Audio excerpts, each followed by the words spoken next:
talking with people instead of at them? What?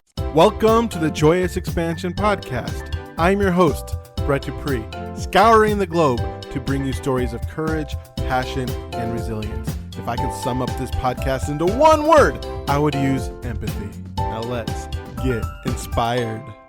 Welcome to the Joyous Expansion Podcast. I am your host, Brett Dupree, the champion of authentic joy, catalyst of transformation, and soon to be blank. You'll find that a little bit later. Yes, my folks, this is episode 21 of the podcast. Exciting. Every podcast now is an exciting moment in sports as I continue to break my personal best for the longest podcast in Brett Dupree history. This is the longest I've ever done a podcast, which is always super fun.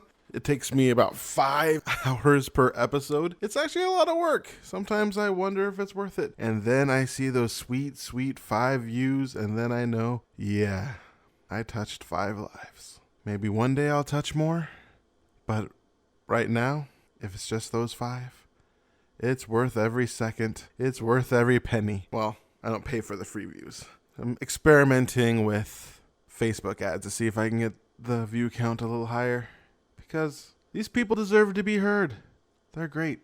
Well, I talked about last week, if you listened to the beginning, that I was going to be talking about something new, something exciting, something that's been on my mind. Kind of like, I believe it's true, every little thing you do, you're on my mind, you're on my mind. Well, my friends, every little thing I did, this has been on my mind for years, and there's just something holding me back. I realize a lot of it is not truly living it. But at the same time, I am just going to announce part of it here. Many years ago, this idea that came out into my head that I must start a church, a cult, if you will. But the cult is awesome, the Church of Awesome. This idea, and it kept on percolating. In fact, 2 books were coming to me at the same time. I started writing the other one, but unfortunately, just life kind of got in the way, and I stopped writing about 7,000 words in to that one. But for some reason I kept on telling myself that I'm going to be writing both of these books at the same time, and thought, wow, that is too much, and I don't like too much. But at the same time, the Bible for the Church of Awesome, Enlightenment through beer, boobs, and bacon, is going to be starting soon. So watch out for that coming in probably 2021, knowing how I procrastinate. But if you will, maybe I won't, because my goal is to write out the 10 commandments of living from awesome. In each of the next 10 weeks, I will be both revealing the 10 commandments and talking a little of them. These are the 10 biggest points in life, in my humble opinion, where you write why 10, because 10's round and I'm American. We use a 10-based numbering system, and we have 10 commandments in the Christian Bible. So 10 just seems like the right number of commandments. Plus, if you actually read the Bible, there are a lot more commandments. It does not stop with not killing and not stealing and not coveting the neighbor's wife. I always like that joke from The Simpsons that technically it's a sin to go to the bathroom. So there'll be other things in there, especially a chapter on why we are not lobsters. So forget that noise. Not wolves either. Forget that noise. But the first 3 commandments are set in stone, because I know exactly what they are. I know the first 4, I know exactly what they are. The rest are kind of wibbly wobbly, timey-wimey in the back of my head. I don't know where I'll put them. But the first 4, so the next month, I know I'll have the content needed to really talk about it. I won't be going into too much depth, because the first part of this podcast is roughly 10 or so minutes long. So you've been waiting for bated breath long enough. What is the first commandment of the Church of Awesome? Well, I'm telling you right now, my friends, it is quite. The first commandment is be awesome. You might be asking yourself, why start there? Why start with the big kahuna at the beginning? Why doesn't it build up? Because, my friend, the first commandment is the most important commandment. This is the commandment where you strive every moment to be awesome, to be the best you that you can be. Sometimes you will sin, miss the mark, not be awesome, but always strive back to awesome. And each one of the commandments will help you build on your life and become more and more awesome. For I am the God of Awesome, the cult leader of the Church of Awesome. Ah, that feels good to say. bow down upon me and live your awesome life. Of course, that is a joke because one of the commandments is going to be living your truth, something along that lines. But at the same time, that's my message. Mostly because I love one of Steve Covey's 10 habits of highly effective people, which is begin with the end in mind. So we are beginning with the end in mind. What is your version of awesome? If you were to create the awesome version of you, what would that look like? How would you treat people? How would you treat yourself? How would you show up in this world if you were pure, unadulterated, awesome? If we could strip out all those negative thoughts, all those limiting beliefs, everything in your life that is holding you back from being awesome. And I'm not talking about cars or planes or owning your own planet. I'm talking about you waking up in the morning, recognizing your awesome self, recognizing how good you are. What will it take for that to happen? When you look at yourself in the mirror, having a big smile on your face, knowing today is going to be an awesome day because I declare it and I will live it. What is holding you back? When you go out and you're in traffic, somebody cuts you off and you think, yes, today is awesome because I am awesome. That person is living their life. I am going to let that little thing affect me. I don't care that there's traffic and I'm going to be late because I am awesome. What is holding you back? How do you want to react to that situation? Who is the ultimate version of you? Without pettiness, without the need for revenge, without the need of getting back at people, without the need of having other people accept you, without the need of everything. If you were just a perfect, not perfect, because being perfect isn't awesome. Awesome people make mistakes all the freaking time. So what's holding you back from being fine with making mistakes? Thinking of them as learning privileges. What is holding you back? And who would you be if that was no longer there? That is the question I ask for you from the first commandment. We're beginning with the end in mind, and the beginning is discovering and deciding at this point in time. That's the important part, is this point in time. Why this point in time? Because quite simply, this is the point in time where you can learn, because what you believe is your best version of yourself will change. The one constant of being human is change. Heck, your cells practically create a new human every 7 years. People want to call it Hadrian's boat, but it's Hadrian's wall. It's the boat of Theseus. At what point do you not become you if every cell is replaced? But the truth of the matter is you still have your thoughts, your desires, your dreams. So what is your thought, desire, or dream 7 years from now? If it takes you 7 years to become the perfect, most awesome version of yourself, scratch perfect, the most awesome person of yourself, what will it look like? I want you to begin with the end in mind, with the idea that even after listening to these 10 weeks of commandments, that it will change. In fact, it might even change as you are writing it down. The ultimate version of me does this. Oh wait, that I've already outgrown that first thing I wrote down. I truly agree with the idea always being, always becoming. And if you're not growing, you're dying, because life is moving forward. You're always moving forward. And if you stop, you'll be left behind.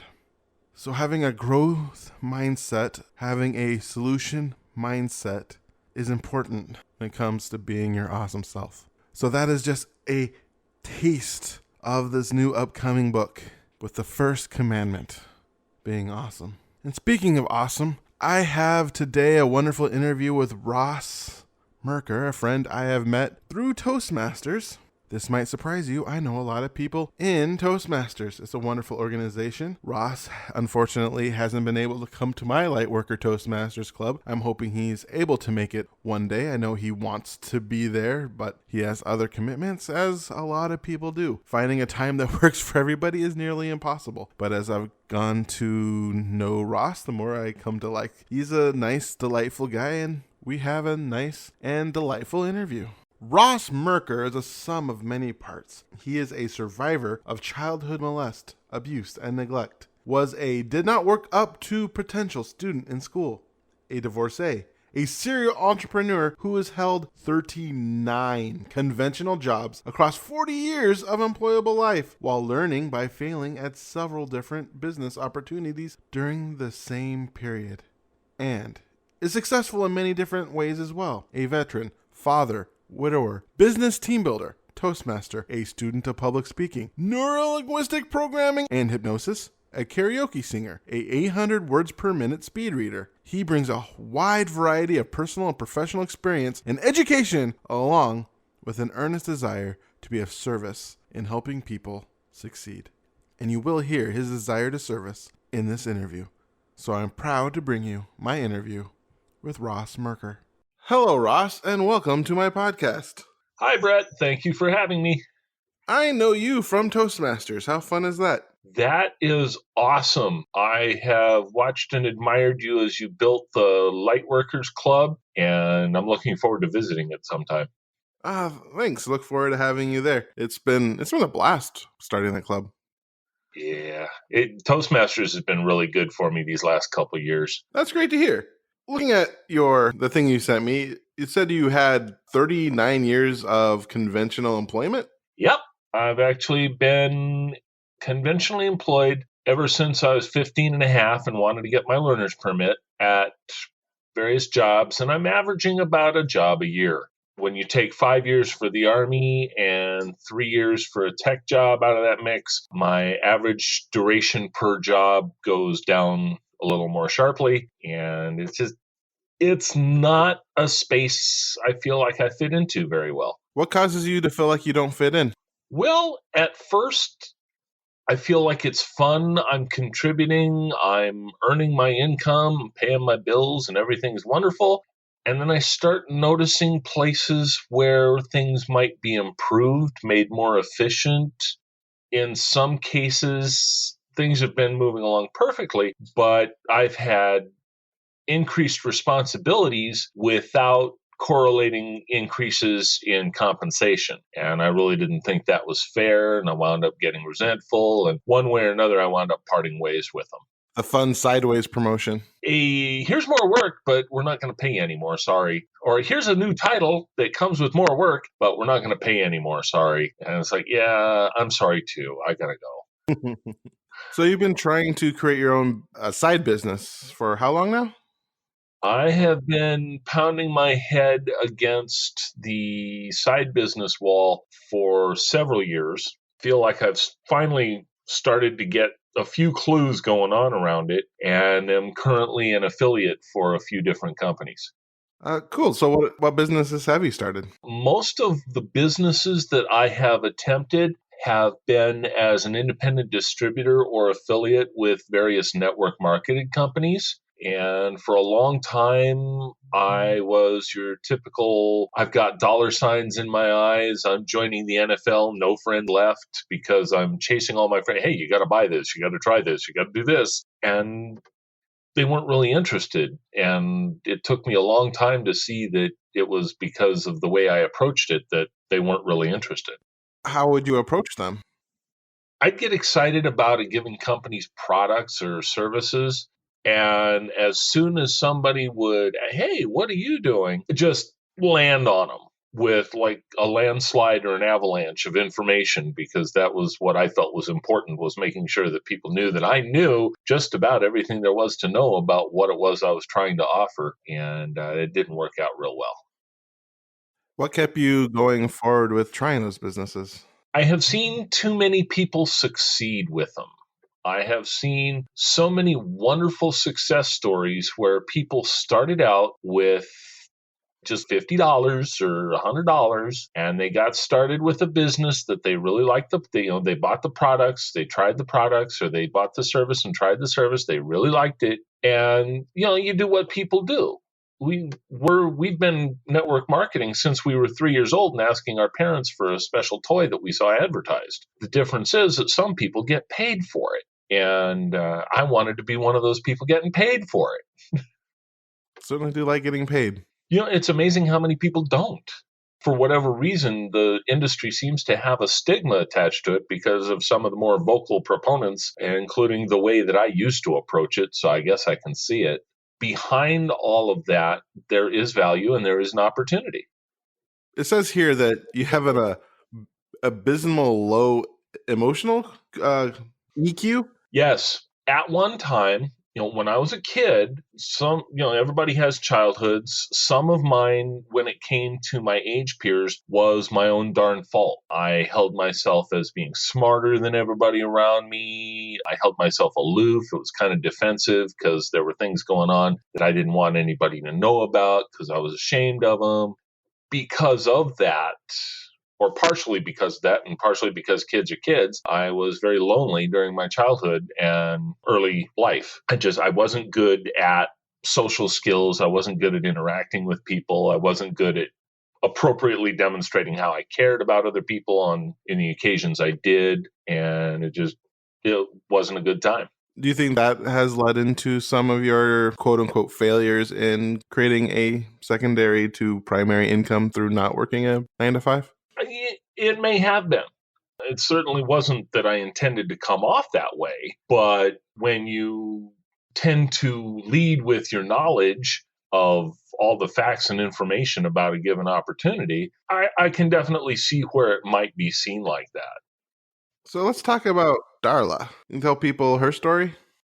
In 1994, I met a wonderful lady online, and this was back in the bad old days of local computer bulletin board systems and dial-up modems, and it was kind of scary, but there were these local systems and there were chat rooms, and you wander through, and people behind keyboards and monitors are often, they feel safer. They're more open, more authentic. And I know that was the case for me, and it was certainly the case for Darla. And we played and we bantered and we got a little more serious about our play, and we fell in love before we ever met.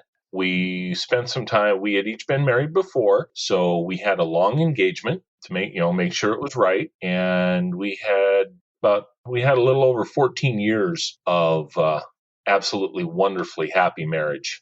And what happened to end the marriage? About 7.5 years in, she'd had kids before and I'd had a son from before, and she and I were in a place where we felt like we could support a child between us. And so we started trying to conceive and had a lot of fun trying to conceive for a while. And we weren't conceiving. So we flipped a coin to see who was going to go to the doctor first to find out why we weren't. And she won the coin toss and went to the doctor. And that's when she got her first diagnosis of endometrial cancer.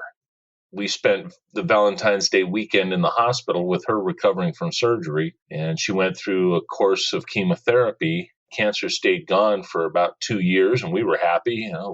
At that time, I was still religious and going to church, and we prayed gratitude. And then the cancer came back, and she went through treatment again. The second time, after the second course of treatment, it only took 1.5 years for it to come back a third time. And then the fourth time, we were out of treatment options, and her body just could not sustain the fight. So she went 3-1 in the last 7.5 years we were married. That sounds like that was very tough. It was. She was absolutely awesome. She fought her fight, and I did everything I could to be supportive in every way I could, either knew how or learned how. It taught me something that I wasn't completely sure of about myself. The hardest words to live up to in the English language are "until death us do part." I was actually able to stand up to that and to be right there with her, right up until she was no longer with me. How did you move past that? We had a discussion. We had several very deep and emotional discussions, but throughout them, one of the threads was that she made me promise with all of the solemn intention in my heart that I would not follow her on purpose if it turned out that the cancer claimed her life. She extracted that solemn vow out of me, just like our marriage vows, basically. There were times when that was all that kept me from, in fact, following her. Have you sought dating counseling based off this situation? I had been in therapy once. since then. I wasn't real happy with my therapist because after all of the testing and diagnostic information that we went through, she basically looked at me and said, the DSM is not a buffet, pick one. And so we did, and we worked on it, and I got marginally better. She left her practice to practice elsewhere, and I was not going to go through the work of bringing another therapist up to speed. Later years, just last year, matter of fact, I visited a hypnotherapist for some other issues, more of my childhood issues than anything else, and got a huge amount of work cleared up there, actually enjoying life rather than just existing. Oh, nice. I think it's always fun to enjoy life. It happens. It was odd. And somebody brought it home to me also that, okay, you promised her you'd live. And there's more to living than just existing, surviving, and keeping your heart beating, your lungs going, and food in your tummy. I had to admit they were right. I was kind of trying to slide by with the minimum possible effort, and that just wasn't doing it. So what does living look to you now? Living to me looks like engaging. Toastmasters is a wonderful, safe space to express myself and learn how to better express myself in terms of communicating with people rather than talking at them or to them. And it's actually helping me in my business prospects as well. There's a big difference between somebody coming, say, for example, a server in a cafe type restaurant, and server A comes at you, hey, we got the greatest coffee in the world. You got to try this coffee. Here, have a cup right now. And by the way, this coffee is only this. And if you refer people for our coffee, you get this. And the last thing you want from that person is a cup of coffee. You get server B who comes in and says, hi, how you doing today? We have some pretty good coffee. Would you like a cup? No? Okay. See you in a while. You might change your mind. Which one are you more likely to get your coffee from? Most likely I can get it from B. It's an invitation. That's what I'm learning, reinforcing, is how to be server B. So what are you doing to teach yourself how to be server B? It's more along the lines of engaging with the person, learning what to listen for when they're saying something. There's a lot of people who will, oh man, I don't make enough money. And okay. Oh, wow, you got to join my team. We're doing this, we're doing that, we're doing the other, we're making lots. Or being able to sit back and say, I'm just curious, would you like to do something about that?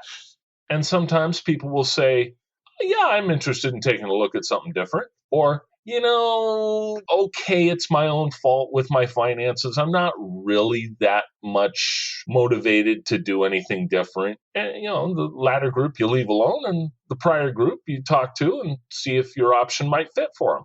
That makes sense. Yeah. And oddly enough, it's working better. So do you work with people on how to sell?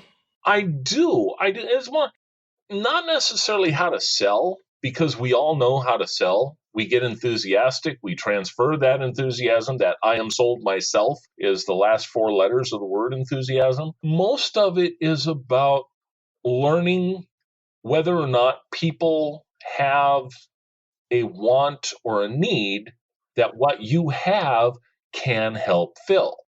And it's really very short. There are some companies out there that'll make you sit through a 45-minute presentation in a hotel room before they'll let you sign up. And, you got to drive a half hour both ways. And you've got 40 people in the room and you're the only one not with the company. And so there's that pressure. And it boils down to about a 2 or 3 minute conversation when you know what you're doing. Yeah, but that way you get a free toaster. Not always. And it's not free. It costs you your time. Like that half-hour drive getting there, the 45 minutes sitting there, half-hour drive home. By the time you get done, your evening's shot. And all for a toaster? So what's the process you go through with people? Well, first I listen and find out, okay, are they wanting to earn more money? Are they wanting better nutrition and personal energy? Are they maybe wanting to do something different with their body conformation? Because there's times when people want to make more money, but they don't want to do what I'm doing to do it. Okay, that's a quick 2-3 minute conversation. We can determine that, no, okay, they're probably not that interested in joining me. Heck of a lot easier than 2 hours. Definitely.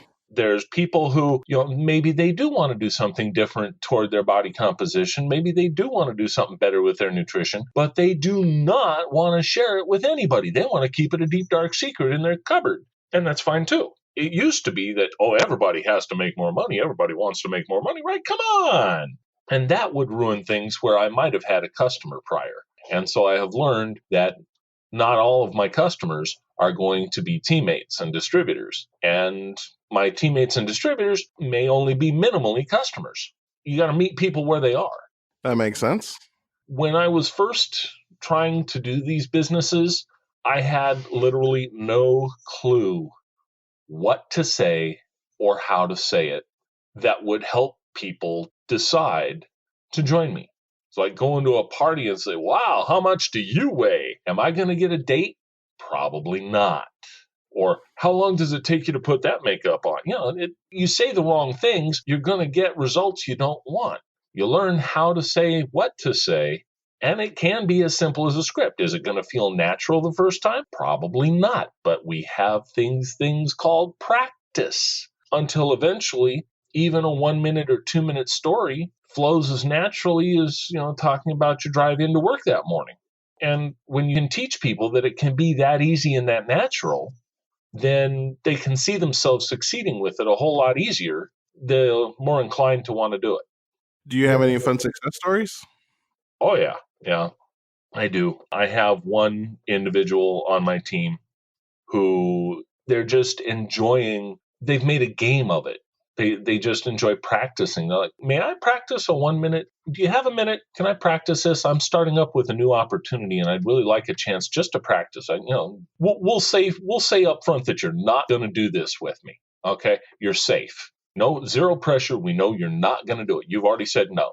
But may I practice what I'm supposed to say for future opportunities?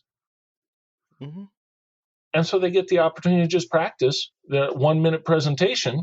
No harm, no foul, and they feel better, even though their friend knows it's just practice. They also know what they're doing, and like, maybe I might think about doing that. We said it was just practice, and I know there's no pressure, but, tell me more. Yeah, I think that works when you have the invitation. I remember one knife salesman used the practice thing on me, and that wasn't actually practice. That was just a way to get in the door. So a lot of it is authenticity and being honest with your intention. Yeah, I was like, hey, I'm in a new business opportunity. May I practice my 1 minute presentation with you?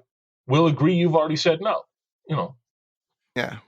And the trick is to be authentic and, hold to that agreement and say, no, we already said you said no. So I'm not going to ask you any further. If it's something that you might find interesting, come back and talk to me later. Yeah, that sounds like a good way of doing it. Yeah, it works. It's working. So what do you enjoy about doing it? I can do it on my own schedule.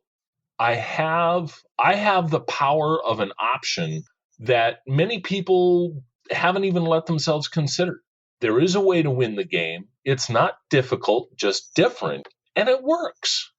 So I have that kind of authority and ability to take people who are head down, nose to the grindstone, shoulder to the wheel in that 40-hour a week, 40% retirement at the end of it rut, and say, there are options.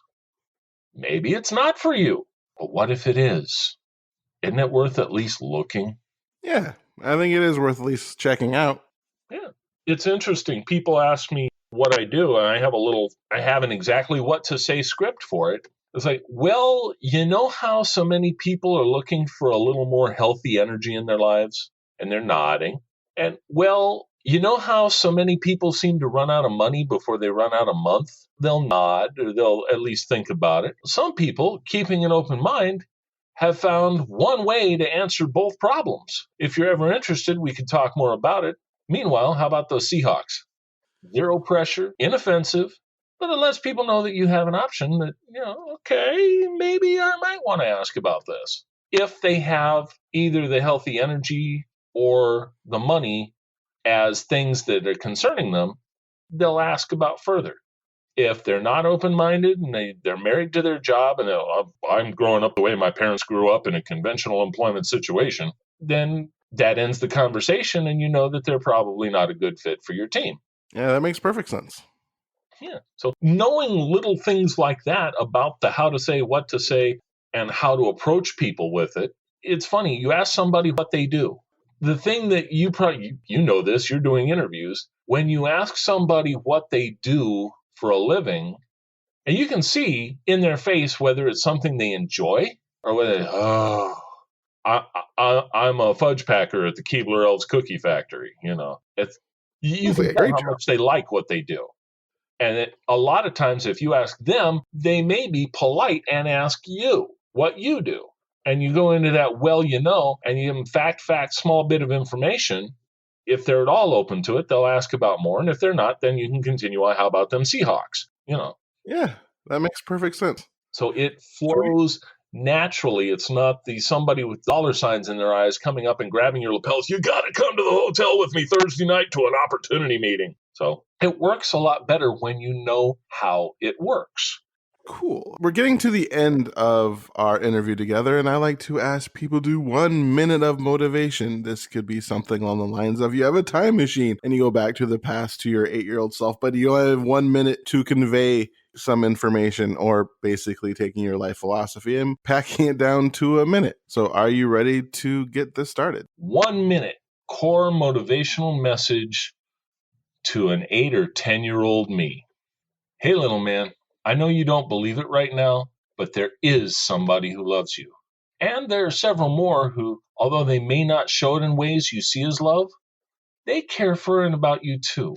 I know you're doing the best you can with what you have. I know you're frustrated. I know you're doing the best you can with what you know.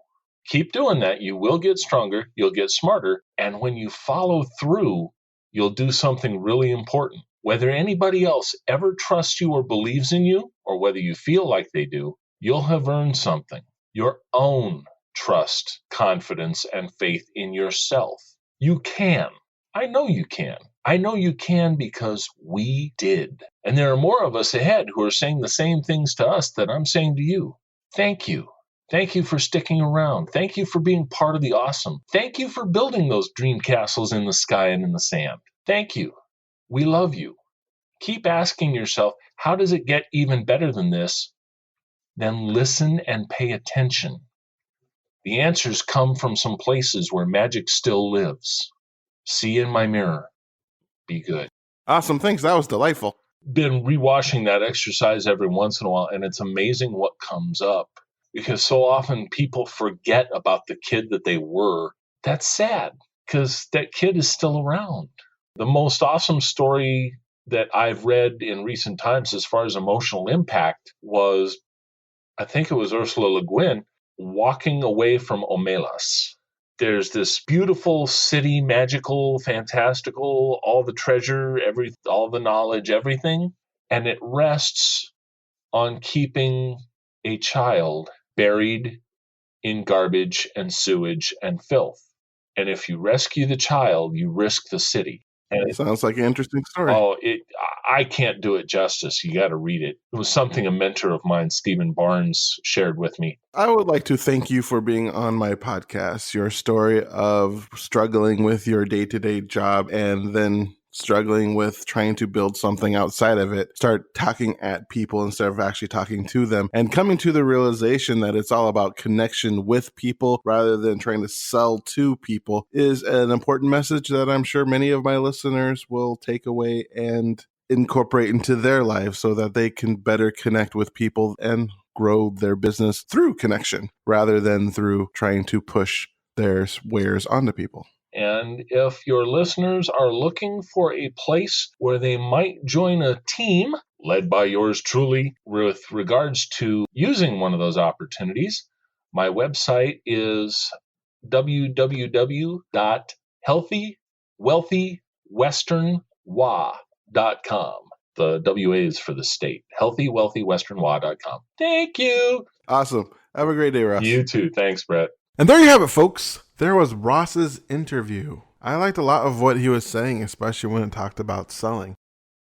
In fact, I find that partly the missing piece for the Church of Awesome, the part I started at the beginning of this podcast, because when I first thought of doing the idea, I kind of wanted to shout it at people and just create this elaborate thing, even dress up as a wizard and just do this big thing that was just awesome and shouting, kind of like telling at the person. But after listening a lot to Kyle Cease, actually, I discovered the missing part that didn't feel as good was the talking with people. It's a conversation. And that's what good selling is. Good selling is a conversation. One thing my girlfriend is amazing at is selling her services in a way where she just meets people and talks about them and learns about them and truly connects one-on-one.